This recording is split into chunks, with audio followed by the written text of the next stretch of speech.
ঘরের মানুষ আর বাইরের মানুষের মধ্যে সবসময় একটা পার্থক্য দৃশ্যমান থাকেই।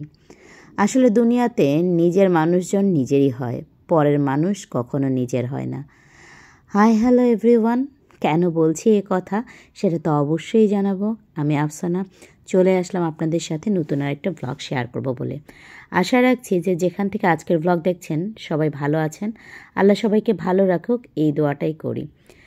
তো যে কথাটা বলছিলাম, গত কয়েকদিন এমনভাবে অসুস্থ যে কিছুই করার নাই। আসলে এমন অবস্থা যে রান্নাবান্নাও ঠিকমতো করতে পারতেছি না।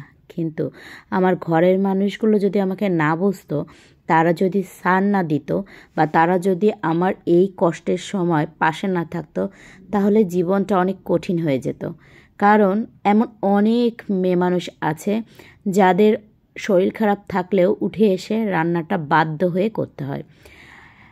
আমরা অনেকেই আছি সেটা হাসি মুখে করে ফেলি হয়তো, বাট কোনো কোনো সময় দেয়ালে পিঠ থেকে গেলে আমাদের পক্ষে সেটা সম্ভব হয় না।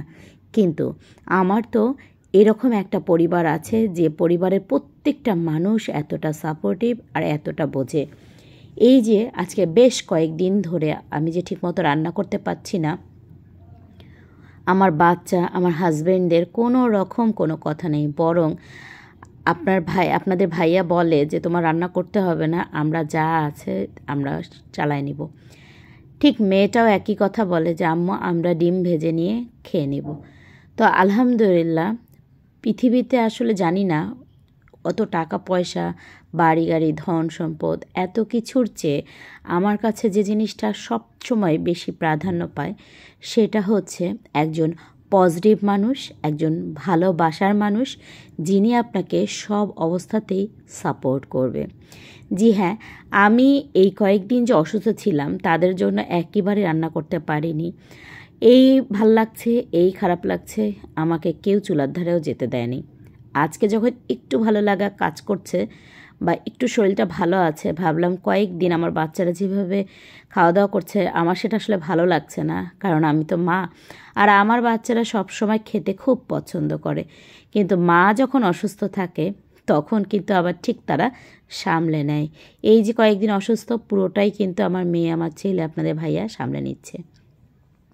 এই জন্যই বলি যে দুনিয়াতে আসলে নিজের মানুষ সবসময় নিজেরই হয়।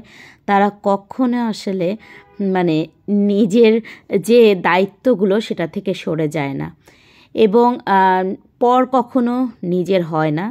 এটা চরম কঠিন বাস্তব হলেও এটাই সত্য কথা, এটাই মেনে নিতে হয়।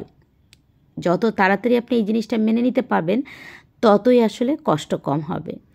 আর ঘরের মানুষ আর বাইরের মানুষের মধ্যে পার্থক্য অতটুকুই। আপনি কেমন আছেন, আপনার শরীর কেমন আছে, এটা অন্য মানুষ না বুঝলেও ঘরের মানুষ কিন্তু ঠিক বুঝবে। তো আজকে ছোট্ট একটা ব্লগ আপনাদের সামনে শেয়ার করলাম। আমার জন্য দোয়া করবেন, সবাই ভালো থাকবেন। আসসালামু আলাইকুম।